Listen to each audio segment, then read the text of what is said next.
The frost on the diner window looked like cracked lace, and every crack framed a different version of Eddie Mercado's face, some gaunt, some ghostly reflected in the early light of a January morning in Bracken Ridge, Nebraska. He sat hunched on the curb, coat sleeves too short, fingers too cold to feel the coins in his palm. The wind off the Platte River bit through the thin denim. Across the street, the neon sign of Dot's 24-hour cafe buzzed in tired pinks and blues, promising coffee and warmth. But Eddie had already been waved away twice. No loitering, the night cook had muttered. So Eddie pressed his back to the brick wall and watched the horizon turn the color of weak tea, wondering if today would be the day he finally gave up. Then a woman stepped out of the cafe carrying 2 steaming mugs. She wore no coat, just a navy cardigan over her waitress uniform, and her graying hair was pinned in a hurried swirl. She walked straight to Eddie, knelt, and set one mug on the curb beside him. Steam curled between them like a question. Eddie's throat tightened. He hadn't tasted real coffee in 3 months. The woman didn't smile yet. She just looked at his chapped hands and said, "It's black. Hope that's okay." Eddie stared, afraid the cup might vanish. "Why?" he rasped, the single word scraping like gravel. She glanced at the cafe door, then back to him.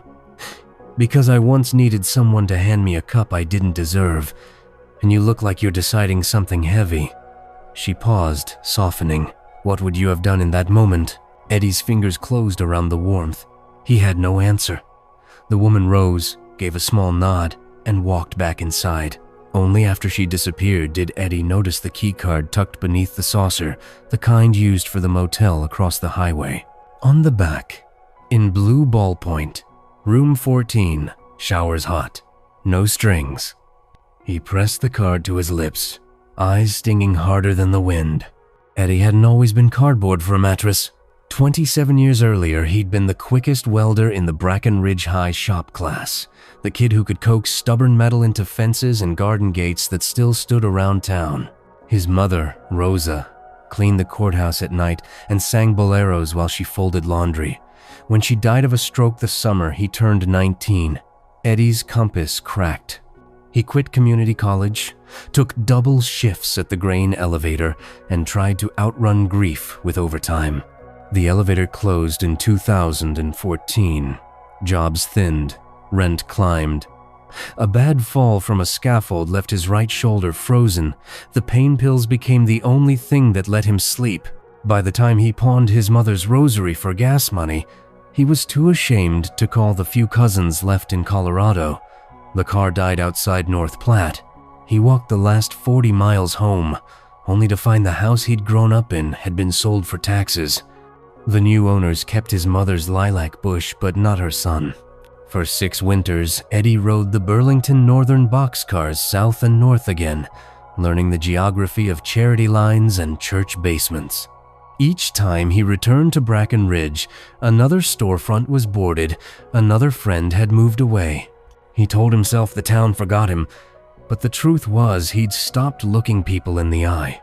The keycard weighed more than it should. Eddie stood outside room 14 for 5 minutes, expecting a catch rent due, sermon pending. Instead, the door opened onto clean sheets, a tiny coffee maker, and 6 bars of soap stacked like promise. He locked the door, peeled off 4 layers of clothing, and stepped into the shower until the water ran cold and his skin pinked. At dusk, he walked back to Dot's. The dinner rush murmured inside. The woman Mara, according to her name tag, was balancing 4 plates along one arm. She didn't speak to him, only tilted her chin toward an empty stool at the counter. Eddie sat. She slid over a bowl of chili and a glass of milk, then returned to the pass-through window. No fanfare, no pitying stare, just food. He ate slowly, tasting cumin and the faint sweetness of kindness. When the last customer left, Mara refilled his coffee. "You weld?" she asked, nodding toward the scar on his forearm, a pale lightning bolt from a molten bead that had cooled too fast. "Used to." Eddie shrugged, shoulders yunk now. Mara wiped the counter in slow circles. My brother owns a little fabrication shop on the edge of town. Mostly repairs busted farm equipment. He's looking for someone patient enough to teach the high schoolers in his apprenticeship program. Pay's not glamorous, but it's steady. And there's a studio apartment above the shop. I told him I might know a guy. Eddie's pulse rattled. You don't know me. I know you didn't steal the towels, she said, lips twitching. That's a start. The shop, Mercer, Son's Fabrication, smelled of cut steel and fresh cut hay drifting through the open bay doors. Bill Mercer, lanky and sunburned, shook Eddie's hand like he'd been expecting him. Mara says you can read a blueprint in your sleep. Eddie swallowed. Haven't seen one in years. Bill grinned. Good. We start fresh. The first week Eddie swept floors and fetched wrenches, shoulder throbbing. The second week, Bill handed him a mask and a low amperage welder. Show the kids how to tack, without warping the metal. The teenagers watched, half skeptical, half hopeful. Eddie's hands remembered the rhythm before his mind did steady circle, pause, circle until the bead lay smooth as a zipper. When the bell rang at 3:30, one kid lingered. My grandpa's gate is busted. Could you help me fix it? Eddie felt something crack open inside, bright and painful as sunrise. At night, Eddie climbed the outside stairs to the studio above the shop. The apartment smelled of pine cleaner and possibility. On the kitchenette counter sat a mason jar stuffed with paintbrushes and a note. From Mara. Thought you might like to try something that doesn't spark. He laughed, really laughed for the first time in years. He began painting the scrap metal. Bill let him take home silhouettes of horses running, of Rosa hanging laundry under a Nebraska sky. He welded them onto old plow discs, turning junk into something that caught light. Bill mounted the first piece, an iron mare rearing, main made from frayed baling wire outside the shop. Customers asked about it. Eddie started signing his work. R. Mercado, Bracken Ridge. Spring came sideways, wind full of dust and lilac. Eddie had saved enough for a down payment on a used pickup. He drove past the motel where room 14 still stood, door freshly painted sage green. He parked and walked inside. Mara was wiping down tables after the breakfast rush. She looked up, eyes widening at the sight of him, hair trimmed, coat zipped, shoulders square. I came to pay you back, he said, holding out an envelope thick with 20s. Mara pushed it away. Coffee and a keycard don't come with invoices. He set a small wrapped parcel on the counter instead. Inside was a miniature sculpture. 2 hands, 1 porcelain, smooth, 1 calloused and scarred, sharing a single coffee cup. Beneath the base he'd etched, "Thank you for seeing me." Mara's eyes shone. You kept the cup. Still got the saucer too. He smiled. I'm teaching the next class of apprentices next month. Bill says I've got a knack. She pressed the sculpture to her chest. You always did. Just needed reminding. But the gentle twist waited. One Thursday evening, Eddie arrived at the shop to find the bay doors locked and Bill pacing the gravel, face tight. The bank had called the loan on the building, rising interest, and a slow winter had tipped the balance.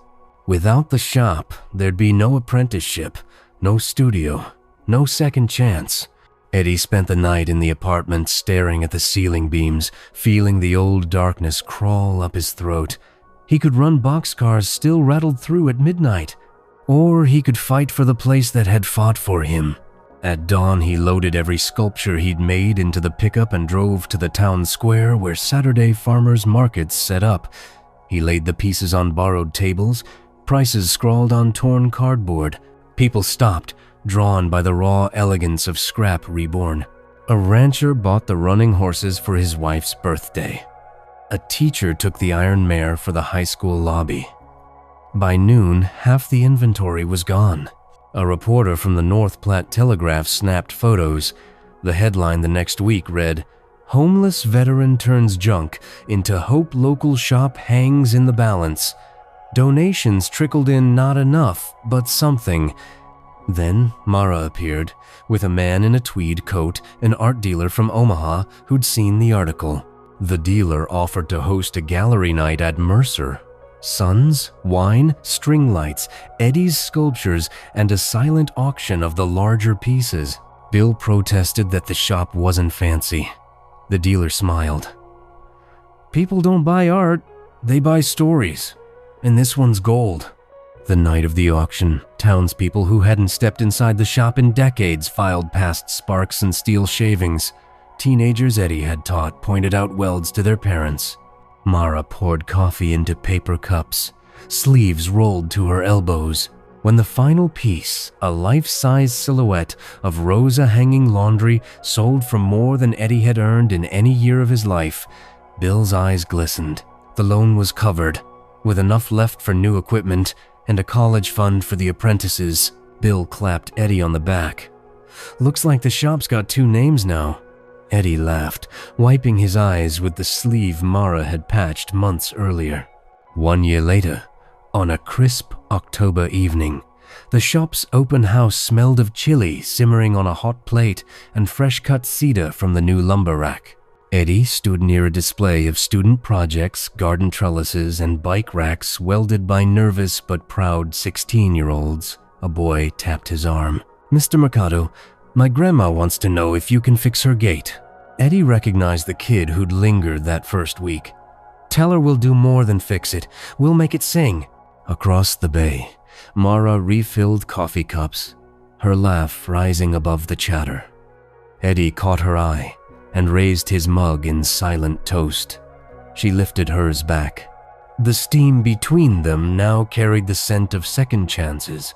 As the sun dipped behind the grain elevator, painting the sky the color of molten steel, Eddie stepped outside. The town looked smaller than it had when he was afraid of it. He thought of Rosa, of boxcars, of room 14, of the first cup of coffee that didn't scald so much as steady. He thought of every person who'd crossed the shop's threshold, believing they were broken beyond repair and left carrying something they'd built with their own newly steady hands. He whispered into the cooling air, "What would you do in their place now?" If this story stirred something in you, maybe the memory of a hand once offered, or a hand you still need to extend, pause the video for just a moment and leave a word, a memory, even a single emoji below. You never know whose day might turn on a small kindness. Now tell us your kind story in the comments. Your words might become our next episode. And if Eddie's journey reminded you that no one is ever too far gone, hit like, share with someone who needs hope, and subscribe to The Kind Story. Because every view is another chance to see and to be seen.